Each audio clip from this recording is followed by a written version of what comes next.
नमस्कार. नमस्ते फलटणच्या यूट्यूब चॅनलमध्ये आपल्या सर्वांचं सहर्ष स्वागत. बघा, अशी काही माणसं असतात की ज्यांच्या आयुष्यात काहीतरी एखादी घटना घडते आणि संपूर्ण जीवन बदलून जातं. पण इथं एक गावडे कुटुंब आहे. या गावडे कुटुंबाचं गेल्या काही दिवसामध्ये खूप दिवस पलटलेत. कारण आपल्याबरोबर आहेत गावडे कुटुंबातील विराज गावडे, ज्यांची नुकतीच पोलीस उपनिरीक्षकपदी निवड झालेली आहे. आणि त्यांच्या भगिनी आहेत या ठिकाणी माधुरी गावडे, ज्या रत्नागिरी जिल्हा परिषदेत शिक्षण सेविका म्हणून त्या ठिकाणी रुजू झालेले आहेत. आणि त्या दोघांचे आई वडील या ठिकाणी गजानन गावडे आणि नंदाताई गावडे या ठिकाणी आपल्यासाठी बोलण्यासाठी आहेत. नमस्कार. नमस्कार. मी विराज गावडे यांना या ठिकाणी विचारू इच्छितो की कसं वाटतंय सगळ्यांचा लाडका बबलू आज PSI म्हणजे फौजदार झालाय, कसं वाटतंय तुम्हाला? सर, अत्यंत आनंद होतोय मला या क्षणाचा, कारण या क्षणासाठी मी खूप वाट बघितली होती. माझा संघर्ष खूप आहे. गेली 8 वर्ष झालं मी MPSC करत होतो. याच्यामध्ये मी साधारणतः 17 ते 18 मुख्य परीक्षा दिलेत, 3 वेळा इंटरव्ह्यू दिले. याच्यामुळे आणि हा अचानक आलेला किंवा या संघर्षातून जे यश भेटलं, याच्यापेक्षा मला याचा जास्त आनंद वाटतोय की माझा हा आनंद बघून माझ्या घरचे किंवा माझे कुटुंबीय, माझे चुलते, माझ्या चुलत्या आई वडील इतके भयंकर खुश झालेले आहेत आणि खूप उत्साह साजरा करते. आमच्या घरी सध्या दुसरी दिवाळी साजरी होते, याचा मला खूप आनंद होतो. दिवाळी साजरी होते या ठिकाणी मी माधुरीताईंना प्रश्न विचारतो की या ठिकाणी एका बाजूला तुमचा भाऊ फौजदार झालाय आणि तुम्ही सुद्धा सगळं कुटुंब प्रपंच सांभाळत या ठिकाणी शिक्षिका म्हणून तुमची निवड झालेली आहे. तुम्ही पण भरपूर 2 मुलं सांभाळत, अगदी घरच्या गायी आहेत, 13 जर्सी गायी होत्या, त्यांचं सगळं करत तुम्ही शिक्षिका म्हणून या ठिकाणी तुमची निवड झाली. तुम्हाला काय वाटतं आणि कसा यश मिळवलं? आता आनंदच वाटतोय मला पण, कारण कसं आहे 12 वर्ष वाट पाहिली होती मी या क्षणाची. आणि घरच्यांचा सपोर्ट होताच, शेवटी मिस्टरांचा होता, आई वडिलांचा होता. आणि लहानपणापासून एक बघितलं होतं की बाबा घरी आई किंवा म्हणजे आमच्या मावशी सगळे म्हणजे गायींचेच काम करायचे किंवा शेतातलं काम करायचे. आणि असं आमचं बॅकग्राऊंड जास्त नव्हतं की घरच्या मुली जास्त शिकून मोठ्या म्हणजे असं कोण बाहेर गेलेलं नव्हतं म्हणजे नोकरीत वगैरे. पण मी म्हणजे याच्यासाठी प्रयत्न केला की बाबा हे म्हणजे थोडंसं प्रोत्साहन भेटलं पाहिजे कुठेतरी मुलींना की तुम्ही घरचं बघून सुद्धा परीक्षा देऊ शकता आणि अभ्यास करून यश मिळवू शकता. आणि आनंद तर आहेच, कारण शेवटी हे माझे एकटीचं यश नाहीये, तर माझ्या आई वडिलांचं आहे, मिस्टरांचं आहे, भावांचं आहे, बरंच बहिणींचं आहे, ज्यांनी प्रत्येक याच्यात मला सपोर्ट केला की तू करू शकतेस. आणि एवढंच. निश्चितच आपलं यश आहे त्याच्यामध्ये आपल्या आई वडिलांचा निश्चितच सिंहाचा वाटा असतो, असं तुम्ही दोघांनी सांगितलं. तर वडील म्हणून तुम्हाला कसं वाटतंय की आज तुमचा एक मुलगा शिक्षक म्हणून कार्यरत आहे, दुसरी मुलगी तुमची शिक्षिका झाली आणि आता तुमचा बबलू फौजदार झालाय, कसं वाटतंय तुम्हाला? नाही, मुलीने फार कष्ट केलं बरं का. बबलूने जो फार कष्ट केलं, आम्हाला तर आनंदच झाला आमच्या घराने. निश्चितच आनंद झालाय आई वडिलांना, कारण बघा ते आनंदाश्रू त्यांच्या डोळ्यामध्ये आलेले आहेत की खूप संघर्ष असतो, या संघर्षानंतर माणसाला यश मिळत असतं. तर मी जाणून घेऊ इच्छितो विराजांना यांच्याकडून की त्यांचं शिक्षण कसं झालं, प्राथमिक शिक्षण कुठं झालं आणि पुढचं शिक्षण कुठं झालं? तर माझं प्राथमिक शिक्षण म्हणजे माझं पहिली अंगणवाडीपासून ते 12वीपर्यंत शिक्षण माझ्या गोखळी गावातच झालेलं आहे. आणि मला खूप चांगले शिक्षक लाभले त्या शाळेमध्ये. मी त्यांचा पण आभार मानेन की त्यांनी मला वेळोवेळी गायडन्स केला आणि मला प्रोत्साहन दिलं की तू स्पर्धा परीक्षा करू शकतो आणि त्यामध्ये तू यश भेटू शकतो. त्याच्यानंतर 12वी झाल्यानंतर सर मी DEDला ॲडमिशन घेतलं आणि संत कृपा घोगाव जे कराड तालुक्यामध्ये गाव आहे त्या ठिकाणी माझं DED कंप्लीट झालं.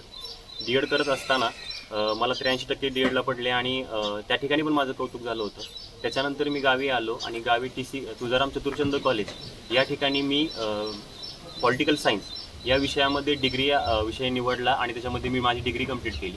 ती डिग्री कंप्लीट करत असताना मी शेती पण करत होतो आणि शेतीमध्ये आमच्या मंडईत तरकारी वगैरे होती, वांगी वगैरे या, तर ते तरकारी बघत बघत मी डिग्री माझी कंप्लीट केली. त्याच्यानंतर माझा भाऊ ZPला शिक्षक आहे, जो 2010ला त्याची जॉईनिंग झाली आणि त्याचं फुल पेमेंट होता 2015 उजळले. त्याच्यानंतर मग एक आर्थिक परिस्थिती चांगली झाल्यानंतर आम्ही निर्णय घेतला की मला त्यांनी पुण्याला पाठवलं अभ्यासाला आणि 2015-16ला मी पुण्यामध्ये अभ्यासाला गेलो. त्या ठिकाणी अभ्यास करताना मी क्लास लावला आणि थोडा सुरुवातीला अभ्यास केला.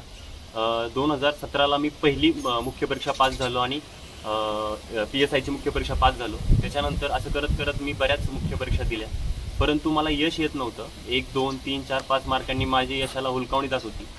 आणि तरी पण मी चिकाटीने, मला माझ्या घरच्यांचा मी खूप आभारी मानेन की त्यांनी माझ्यावर खूप विश्वास ठेवला. मी साधारणतः माझे मित्र बघतो की ज्यांना 3 वर्ष 4 वर्ष झाल्यानंतर आईवडील घरी बोलवून घेतात, म्हणजे त्यांची पण परिस्थिती असते, आईवडिलांची चुकी नसते.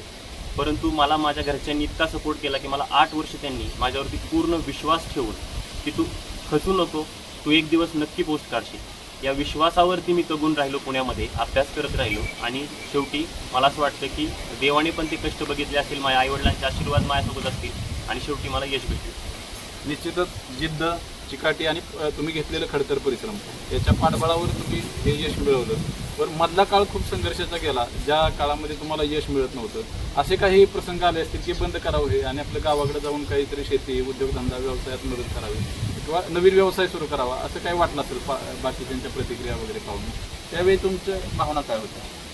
नक्कीच सर, मला वाटतं की MPSC करणाऱ्या प्रत्येक विद्यार्थ्याच्या आयुष्यामध्ये संघर्षाचा थोडा काळ येतो आणि तो आलाही पाहिजे.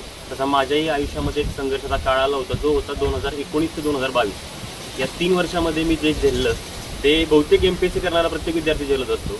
झालं असं होतं की 2019ला लॉकडाऊनच्या पूर्वी मी PSI आणि STIच्या मुख्य परीक्षेला होतो, परंतु माझी पोस्ट थोडक्यात हुकली. इंटरव्ह्यूला मला थोडे कमी मार्क आले. त्याच्यानंतर लॉकडाऊन आलं. लॉकडाऊनच्या काळामध्ये सर्व पूर्ण स्टे झालं, संचारबंदी, जमावबंदी पूर्ण लागू झाली. पुण्यातून घरी यावं लागलं. घरी अभ्यास होत नव्हता. शेती करत करत मी थोडासा अभ्यास चालू ठेवला होता. त्याच्यानंतर 2000 ज्यावेळेस लॉकडाऊन उठल्यानंतर ज्या परीक्षा झाल्या होत्या 2020 आणि 21च्या सोबत परीक्षा झाल्या कंबाईनच्या, तर मी 7 मुख्य परीक्षेला होतो. त्याच्यामध्ये मी STIच्या 2 मुख्य परीक्षा, ASOच्या 2 मुख्य परीक्षा, PSIच्या 2 मुख्य परीक्षा आणि एक्साईजची परीक्षा, अशा मी 7 मुख्य परीक्षेला एकाच वेळेस होतो. मी खूप अभ्यास करत होतो. मी नाईट लायब्ररी लावली होती आणि असं झालं असतानाही, खूप संघर्ष, खूप अभ्यास चांगला झाला असतानाही माझ्या 7च्या 7 पोस्ट एका 15 दिवसामध्ये निकाल लागले आणि 7, 3, 4 अशा सिंगल डिजिट नंबरने माझे सगळे निकाल उडाले. मी शेवटचा निकाल होप होता STI 2021च्या, ज्या 600 जागा होत्या, आणि मी आई माझी शेजारी बसली होती, स्वयंपाक करत होती आणि मी तो शेवटचा निकाल लागला आणि मी बघत होतो आणि माझा तो निकाल गेला आणि मला कळलं की मी 7च्या 7 मुख्य परीक्षेतून उडालो. माझा संयम तुटला. मी आईला म्हटलं, आई माझा निकाल गेले सगळे, आणि मी ढसा रडायला लागलो. माझं ते रडणं बघून आई रडायला लागली आणि तिने तात्यांना सांगितलं, माझ्या वडिलांना सांगितलं, माझ्या बहिणीला सांगितलं आणि दादाला कॉल केला. त्यावेळेस तो कराडमध्ये होता. तो लगेच दुसऱ्या दिवशी आला आणि मला त्या सगळ्यांनी आधार दिला की तू मुख्य परीक्षेत नापास झालायस, तू प्रीमध्ये नाही नापास होते, त्यामुळे तू आशा सोडू नको, तू आज ना उद्या नक्की पास होशील. आणि त्यांच्या या सर्वांच्या आशीर्वादाने, माझ्या चुलत्यांच्या, माझ्या चुलत भावांच्या सगळ्यांच्या आशीर्वादाने मी पुन्हा संघर्ष करायला उभा राहिलो. पुण्यामध्ये एक अभ्यास केला, व्यवस्थित मन लावून अभ्यास केला आणि आशीर्वादाने या सगळ्यांच्या मी आता पोस्ट होल्डर म्हणून तुमच्यासमोर उभा आहे. निश्चितच तुम्ही सांगितलं, खूप कष्ट घेतलं. तुमचं मी ऐकलं की तुमचं DED झालेलं आहे. DED म्हणजे तुमच्यामध्ये एक शिक्षक आहे. मधल्या काळात तुम्ही शिक्षक म्हणूनही काम केलेलं आहे किंवा एक हाडाचा शिक्षक तुमच्यामध्ये लपलेला आहे, तर त्याविषयी काय सांगा तुम्ही? ज्यावेळेस माझं डिग्री कंप्लीट झाली, डिग्री कंप्लीट झाल्यानंतर माझे दाजी विडणीमध्ये, माझ्या बहिणीचे मिस्टर यांनी मला सांगितलं होतं की आमच्या गावामध्ये एक शिक्षक म्हणून तू जॉब करशील का, विडणीमध्ये, फलटण तालुक्यामध्येच विडणी गाव त्या ठिकाणी. तर तिथल्या शाळा कमिटीने मला नेमणूक केली, माझी इंटरव्ह्यू घेतला आणि मला त्याच ठिकाणी नेमलं. त्यावेळेस मी 1 वर्ष सर्व्हिस केली विडणीमध्ये, ZP जिल्हा परिषद शाळा विडणीमध्ये. त्यावेळेस मी एक नाविन्यपूर्ण उपक्रम राबवले त्या ठिकाणी. मी मुलांच्या खेळाच्या स्पर्धा घेतल्या. त्याच्यानंतर त्यांना परिसर अभ्यास, म्हणजे पुस्तकातून शिक्षणापेक्षा परिसरातून शिक्षण कसं भेटेल त्यांना, यासाठी मी प्रयत्न केले होते. त्यांचं गॅदरिंग मी घेतलं होतं. त्याच्यानंतर विविध कवायतींचे प्रकार मी त्यांना शिकवले होते. लेझिम डान्स वगैरे घेतला होता. मी दर आठवड्यामध्ये गावामध्ये दर शनिवारी त्यांना अख्ख्या गावामध्ये फिरवायचो, प्रभात फेरी काढल्यासारखी, आणि कचरा वेचायचो अख्ख्या गावामधल्या प्लास्टिकचा वगैरे. तर हे सगळे काही उपक्रम अत्यंत नावाजले गेले. मला ग्रामस्थ येऊन भेटायचे आणि म्हणायचे की तुम्ही खूप छान काम करताय. ही एक प्रशस्तीपत्र होतं त्यावेळेस माझ्या. निश्चितच एक शिक्षक म्हणून काम केल्यामुळं तुमच्यातलं धैर्य वाढत गेलं. आता आपण माधुरीताईंकडे येऊया. ती पूर्वीची गृहिणी माधुरी, जी गुरांचं काम करायची, शेतातलं काम करायची आणि बाकी घरच्या सगळ्यांचं, सासू असतील, सासरे असतील, नवरा असतील, यांची कामं करायची ती माधुरी, आणि आता एक शिक्षिका झालेली माधुरी, कसं वाटतंय? आता म्हणजे काहीतरी पण शिक्षक झालं तरी कसं स्त्रियांना घरातलं काम करावंच लागतं. पण आता कसे दुहेरी जबाबदारी सांभाळावी लागते ना, घरची पण, मुलांची, आणि आता प्लस आता नवीन मुलं जे आपल्याकडे आले आहेत शिक्षक विद्यार्थी म्हणून, त्यांची पण जबाबदारी असते. 9 ते 5 त्यांची सुद्धा आपल्याला पालकांची, शिक्षकांची म्हणजे सगळीच भूमिका त्यांची सुद्धा पार पडावं लागते. त्यांना सांभाळून घ्यावं लागतं, त्यांना बाबा समजून सांगावं लागतं, त्यांचा अभ्यास घ्यावा लागतो. अभ्यासापलीकडे त्यांचे हट्ट असतात की बाबा आता आम्हाला कंटाळा आलाय, आम्हाला खेळायचं आहे.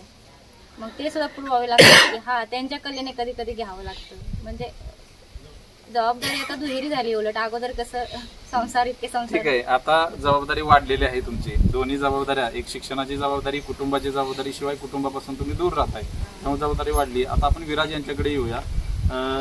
या पुढील काळामध्ये आता तुम्ही पोलीस उपनिरीक्षक झालेला आहे, म्हणजे फौजदार झालेला आहे. त्या फौजदार पदावरतीच थांबणार आहे की पुढे आणखी काय करण्याचा तुमचा मनोदय आहे?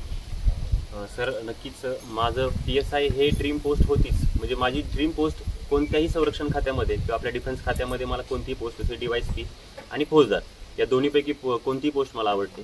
तर माझा प्रयत्न राहील की आता पुढची येणारी 25 तारखेला राज्यसेवा आहे, त्या राज्यसेवेचा अभ्यास करून आणि मुख्य परीक्षेचा अभ्यास करून येणाऱ्या पुढच्या काळामध्ये एक क्लास 1 ऑफिसर म्हणून मला स्वतःला बघायचं. हां, या ठिकाणी तुम्ही DED केलेलं आहे. DED करताना तुम्ही एक शिक्षक म्हणून या ठिकाणी जाण्याचा तुमचा मनोदय असणार, पण तुम्ही अधिकारी व्हावं असं कशामुळे तुम्हाला वाटलं? शेजारच्याच आपल्या गुणवरे गावामध्ये अनेक अधिकारी झालेले आहेत.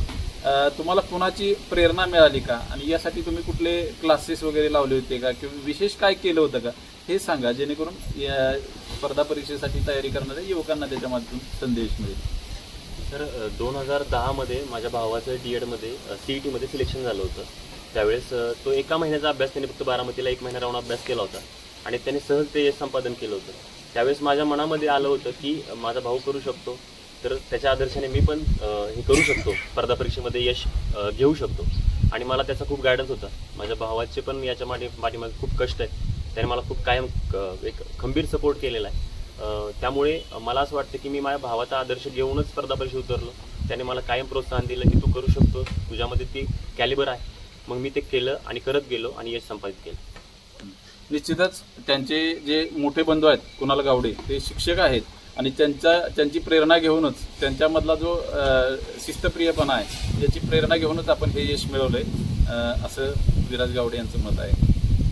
या ठिकाणी येणाऱ्या काळामध्ये तुम्ही निश्चितच DYSP होणं वगैरे तुमचं स्वप्न आहे असं तुम्ही सांगितलं. हे जे यश मिळवलं याचं श्रेय तुम्ही कोणाला द्याल? सर याचं श्रेय मी प्रथमतः माझ्या सर्व कुटुंबियांना देईन, माझ्या आईवडिलांना देईन, माझ्या बहिणींना देईन, माझ्या भावांना देईन. आणि मला याच्यामध्ये मला सांभाळलेल्या माझ्या मित्रांचा पण मला उल्लेख करावा लागेल. कारण ज्यावेळेस पुण्यामध्ये होतो त्यावेळेस त्यांनी मला खूप सांभाळून घेतलं आणि ज्यावेळेस मला अपयश होतं, मी डिप्रेशनमध्ये जात होतो, त्यावेळेस त्यांनी मला खूप सपोर्ट केला. माझ्याकडून कधी कधी अभ्यास होत नव्हता तर मला बसून त्यांनी अभ्यासही करून घेतला.